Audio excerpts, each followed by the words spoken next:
name is Chelsea Clark. I am a board member of the Community Ecology Institute, and I've also been running the Columbia Families in Nature seedling events for about 5 years now.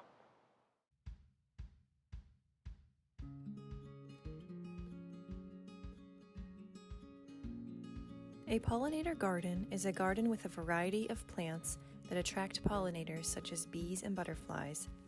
We planted one here at Freetown Farm because if we can attract the pollinators to this close, reliable source of nectar and pollen, those same pollinators will stick around the farm and also aid in the pollination of our food crops.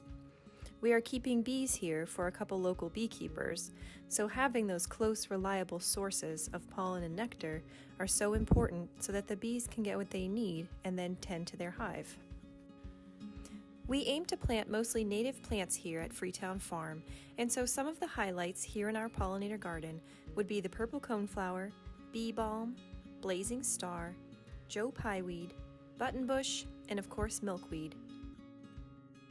Something else you may notice in the pollinator garden is that we placed a path and stumps that meander throughout the garden because we want you to explore it, to sit for a while and watch the comings and goings of all the critters enjoying the space as well. We're in the process of labeling everything in here to encourage people who are interested to try planting a pollinator garden in their own spaces. We have a mailbox at the front of the garden which holds guides to the local pollinators as well as magnifying glasses for further exploration. Thanks for joining me in the pollinator garden. If you'd like to come out and help with caring for it, or if you'd like more information about the Community Ecology Institute and Freetown Farm in general, please check out our website or social media. I hope to see you at the farm soon.